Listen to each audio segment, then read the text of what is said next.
بسم اللہ الرحمن الرحیم۔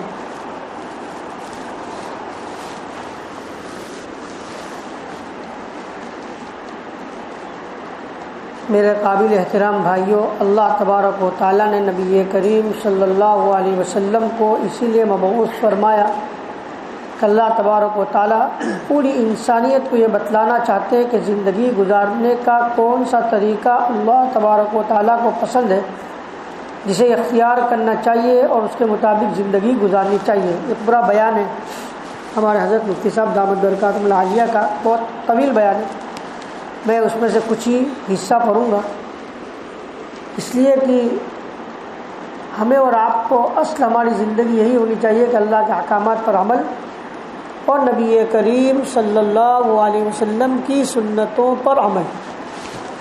آج جو ہماری پستی، تنزلی، ذلتی، رسوائی جو ہو رہی ہے، اس کا ایک سبب یہ بھی ہے کہ ہم نے نبی کریم صلی اللہ علیہ وسلم کی سنتوں پر عمل کرنا چھوڑ دیا۔ بلکہ افسوس تو یہ ہوتا ہے کہ حضور پاک علیہ الصلوۃ والسلام کی سنت پر عمل کرنے میں شرم محسوس کرتے ہیں۔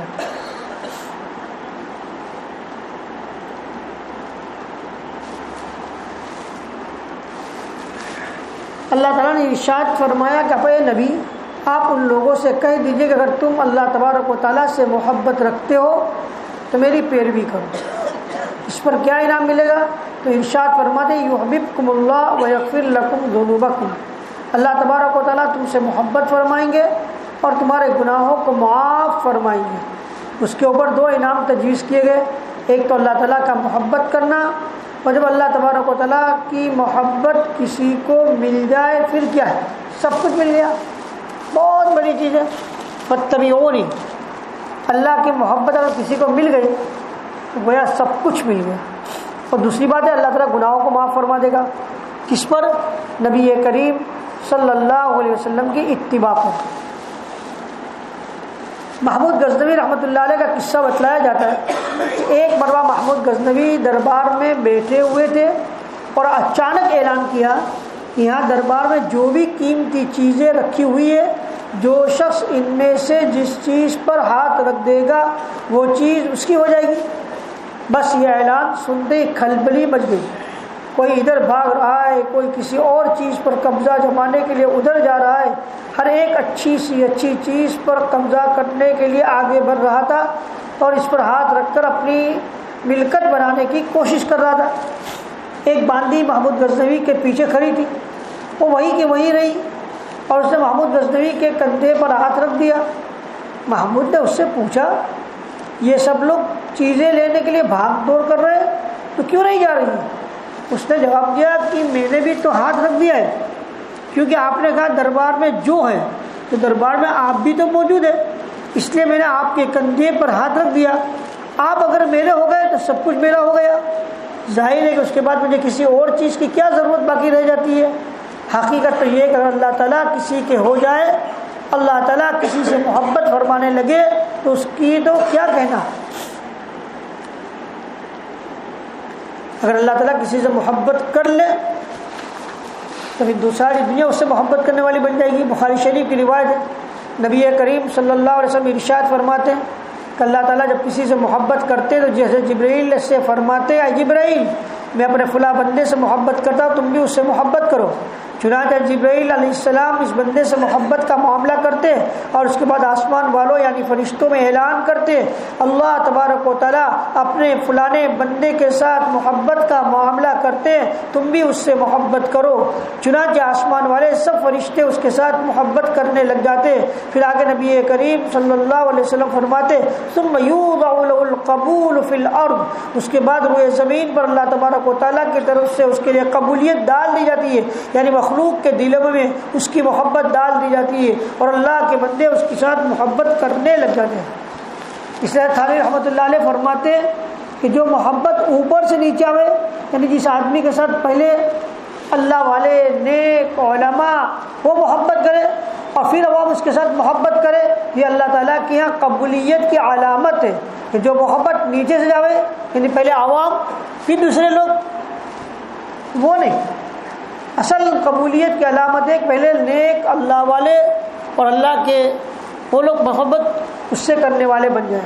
یہاں مجھے یہ بتلانا ہے کہ اگر ہم لوگ یہ چاہتے ہو کہ دنیا کے سارے لوگ ہمیں محبت کے ساتھ رہے، محبت کی نگاہ سے دیکھیں، تو ہم کیا کریں؟ نبی کریم صلی اللہ علیہ وسلم کی سنتوں کی اتباع کرنے والے بن جائے۔ ہم نہیں دیکھتا اللہ والے بزرگان دین جب آتے ہیں تو بڑے بڑے لوگ ان کی جوتیاں سیدھی کرنے کے لیے کوشش کرتے ہیں، بڑے بڑے مالدار۔ ہم کس سے پڑھیے؟ سلاطین ان اللہ والوں کی خدمت میں جایا کرتے تھے، بادشاہ لوگ۔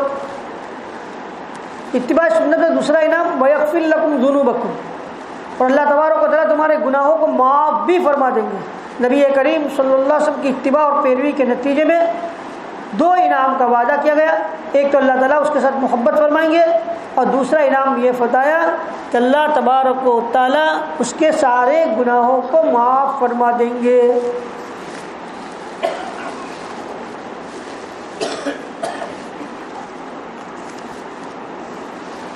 ایک مرتبہ حضرت مولانا شاہ مسیح اللہ صاحب جلال آبادی رحمۃ اللہ علیہ حضرت جی مولانا محمد یوسف صاحب رحمۃ اللہ علیہ کی ملاقات کے لیے تشریف لے گئے۔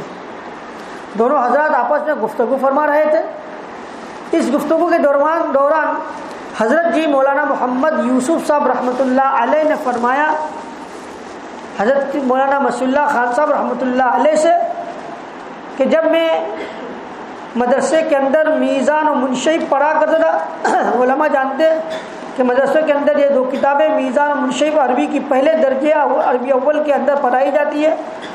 اس وقت حضرت مولانا الیاس صاحب رحمۃ اللہ علیہ نے فرمایا تھا کہ یوسف قطب بننے کا طریقہ بتلاؤں؟ حضرت مولانا محمد یوسف صاحب رحمۃ اللہ علیہ فرماتے کہ قطب اور ابدال کیا ہے اس کو سوچے بغیر، اور سوچتا بھی کیا، میں تو اس کو سمجھتا بھی نہیں تھا۔ میں نے عرض کیا کہ جی حضرت بتلا دیجیے، تو حضرت مولانا الیاس صاحب رحمۃ اللہ علیہ نے فرمایا کہ حضور صلی اللہ علیہ وسلم کی کسی سنت پر عمل چھوڑ دیا گیا ہو اور وہاں جا کر اور وہ وقت کا خیال کیے بغیر حضور صلی اللہ علیہ وسلم کی امت میں اس سنت کو جاری کرنے کی محنت کرنے سے اللہ تبارک و تعالی قطب اور ابدال کا درجہ عطا فرماتے ہیں۔ اس لیے نبی کریم صلی اللہ علیہ وسلم کی سنتوں کا بڑا اہتمام ہونا چاہیے۔ حضور اکرم صلی اللہ علیہ وسلم نے اتباع سنت کے اوپر اپنے معیت یعنی جنت کے اندر اپنا ساتھ ملنے کا وعدہ فرمایا ہے۔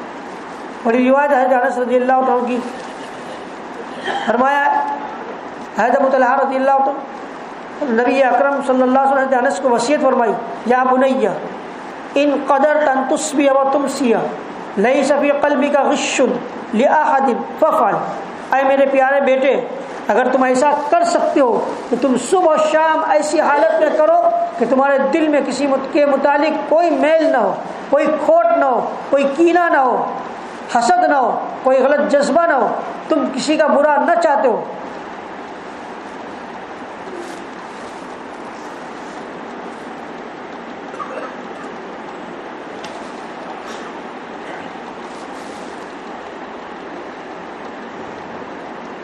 پھر آگے فرمایا یا بنیہ وذالک من سنتی، اے میرے پیارے بیٹے یہ میری سنت ہے، یہ میرا طریقہ ہے۔ ومن احب سنتی فقد احبنی، جس نے میری سنت پر عمل کیا، جس نے میری سنت سے محبت کیا، اس نے میری سنت کو زندہ کیا، اس نے مجھ سے محبت کی۔ ومن احبنی کان معی فی الجنہ، اور جس نے میرے ساتھ محبت کی وہ میرے ساتھ جنت میں ہوگا۔ کون نہیں چاہتا اس امت کے اندر، اس پورے مجمع میں، جس کے دل میں یہ تمنا نہ ہو کہ کل قیامت کے دن ہم نبی اکرم صلی اللہ علیہ وسلم کے ساتھ جنت میں۔ سب کا دل چاہتا ہے، اور اگر یہ چاہتا ہے تو ایک کام کر لو، وہ کام کیا؟ نبی کریم صلی اللہ علیہ وسلم کی سنت پر عمل کرنا۔ فرمایا جو میری سنت سے محبت کرے گا اس نے مجھ سے محبت کی، اور جس نے مجھ سے محبت کی کل قیامت میں وہ میرے ساتھ ہوگا۔ جو لوگ سنت پر عمل کرتے ہیں اللہ تبارک و اللہ 4 وعدے ہیں اس کے لیے، بڑے بڑے 4 وعدے سنتوں پر عمل کرنے کے۔ اسی طرح جن چیزوں پر نبی کریم صلی اللہ علیہ وسلم نے جنت کا وعدہ فرمایا اس میں حضور پاک علیہ الصلوۃ والسلام کی سنت کی پیروی بھی ہے۔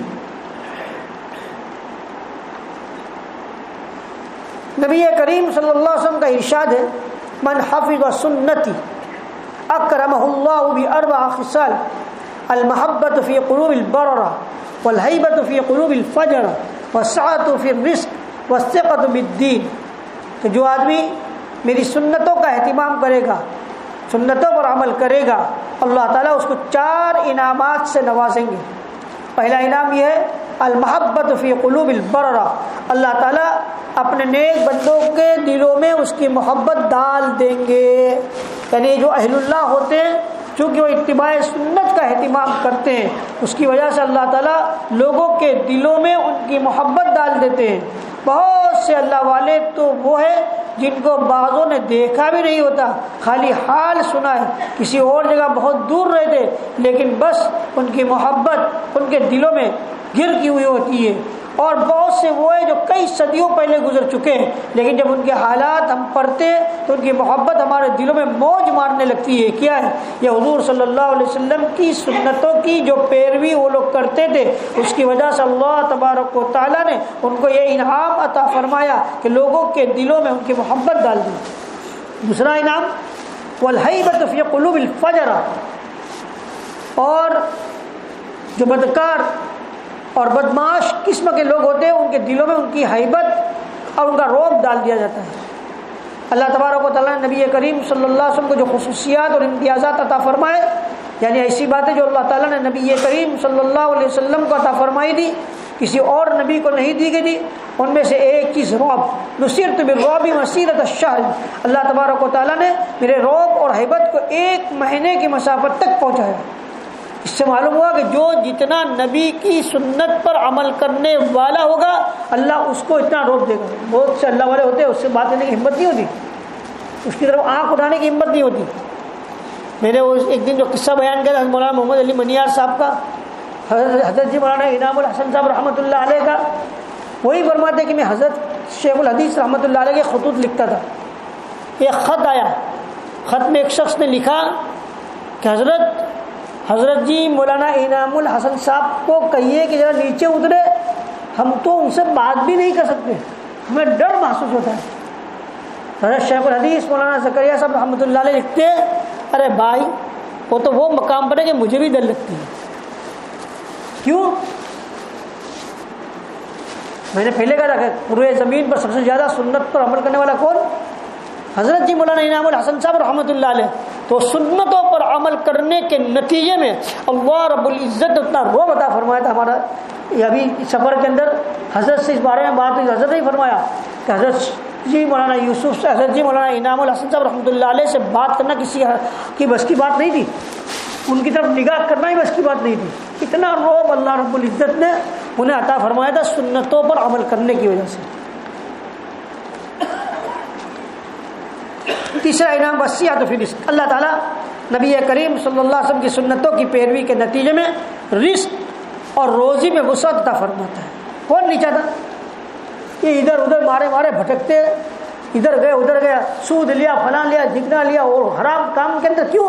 روزی بڑھانے کے لیے. اگر روزی بڑھانی ہے، رزق بڑھانا ہے، اللہ کے رسول صلی اللہ علیہ وسلم کی سنتوں پر عمل کرنے والے بن جاؤ، اللہ ہماری روزی کو بڑھا دے گا. آج کل تو لوگ کشادہ روزی کے لیے معلوم نہیں کیا کیا تدبیر اختیار کرتے. لوگ آ کر کہتے ہیں مولوی صاحب روزی کے اندر برکت کا کوئی وظیفہ بتلاؤ. یہ سب وظیفے صرف سب سے بڑا وظیفہ یہی ہے کہ ہم نبی اکرم صلی اللہ علیہ وسلم کی سنتوں کی پیروی کریں.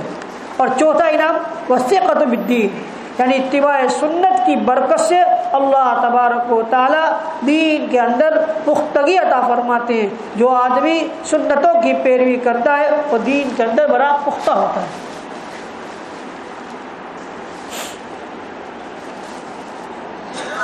یہ ہے سنتوں پر عمل کرنے کا آیا. بس اب ہم لوگ یہاں سب جائیں گے، 10 دن گھر کے اندر رہے اللہ کے. 2 باتیں ہیں. ایک تو یہ کہ ساتھ میں رہتے تھے، میں نے پہلے ہی بتلایا تھا، ساتھ میں رہنے کی وجہ سے مزاجوں کے اختلاف کی بنیاد پر کسی کو نہ کسی سے تکلیف پہنچتی ہوگی. ہم دل کو صاف کر کے یہاں سے جائیں، معاف کر کے جائیں. حضور پاک علیہ السلام کی سب سے بڑی سنت کیا؟ معاف کرنا. آپ نے اپنے بڑے بڑے دشمنوں کو بھی کیا کر دیا؟ معاف کر دیا. بس سب سے پہلے یہی شروع کرو، سنت پر عمل. ہم کو کسی سے جو بھی تکلیف پہنچی ہو ہم اللہ کے لیے اس کو کیا کرتے ہوئے. اور دوسری بات یہ ہے کہ یہاں سے جانے کے بعد ہم اپنی جو زندگی درست کریں.